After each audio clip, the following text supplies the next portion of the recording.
and welcome back to Time to Go. Bob here. Hope everybody's doing well out there today. So today I want to talk to you guys about one of my favorite brands, the brand Orient. They make some fantastic affordable dive watches and non-divers for that matter. Today we're going to be specifically looking at the Orient Mako 2. This is the Pepsi version. I've owned several divers, I believe 4 or 5 different Orient divers, and they've all been fantastic. This one's no exception, so let's spin the camera around. We'll take a closer look at the watch.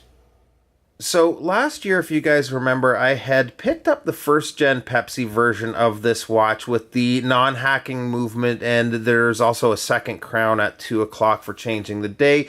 Within days of getting that watch, though, Orient ended up releasing this, and from then on, I've had this watch on my mind. Moved on from the first gen a few months ago and picked this one up at the start of the summer. So I currently have it on, at the moment, on the stock bracelet. It's actually not a bad bracelet. There's a couple of downfalls. One being we have hollow end links. The second being the clasp is stamped steel. It's actually not overall a bad bracelet, and it feels pretty good on wrist.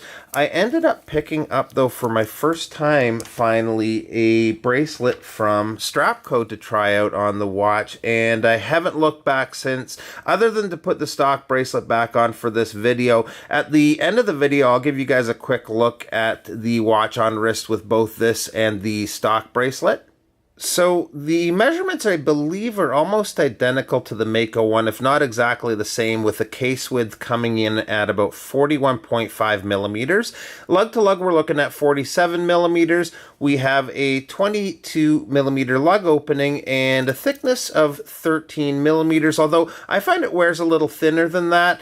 The water resist is 200 meters, and the watch houses the updated caliber F6922 movement. It's hacking and hand winding. So far, keeping really good time for me. I actually wore this for a week on vacation almost every day. Some of the pictures at the intro were actually from that trip, and it only gained about 30 seconds, which isn't bad at all. The dial and bezel color combination was really the seller for me with this watch.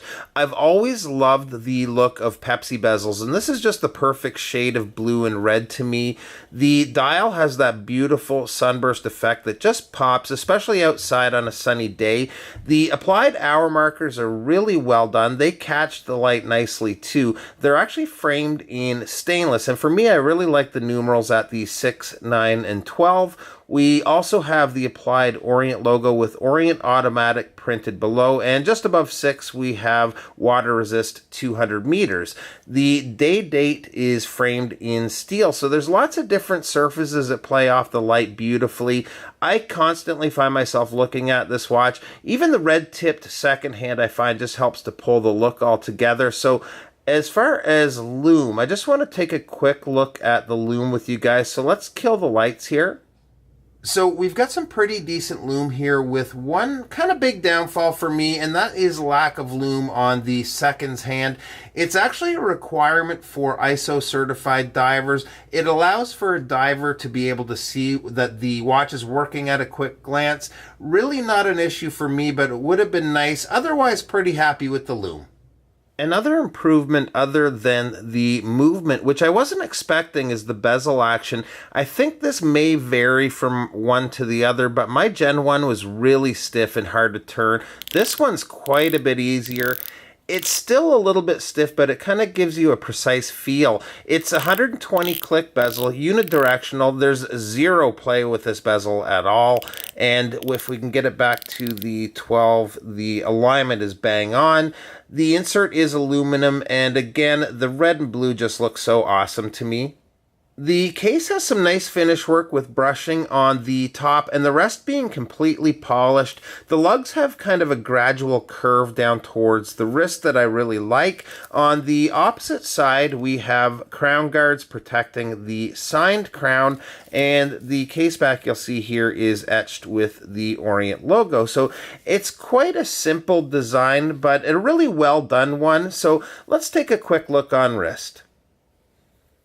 So on wrist, this is a fantastic wearing watch. Even with the stock bracelet, it's a nice size, perfect summer watch, and really tough to beat for the price. The obvious comparable would be the SKX, and that's another great option at this sort of price point. Now, again, I've been wearing this on the Strapcode Super Jubilee so far this summer and loving it. So I just want to quickly show you guys what it looks like on that bracelet before I let you go. So let me just do a quick bracelet swap.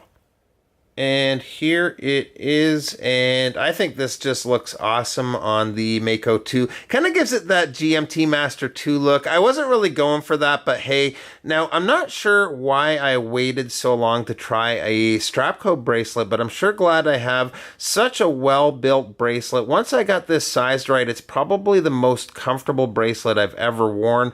I don't know, but I just really like this pairing with this watch. I was a little unsure on the straight end links and how that would look at first, but I think it looks pretty good. So that's it, guys. Let's take this back to the desk and wrap this one up. All right, guys, so thanks so much for taking your time out of the day today and checking out the Orient Mako 2 Pepsi with me. Really great watch. If you're considering one, I'm sure you won't be disappointed. Thanks so much. For those who have not subscribed, hit that subscribe button below for more content just like this, and we'll see you next time. Bye-bye.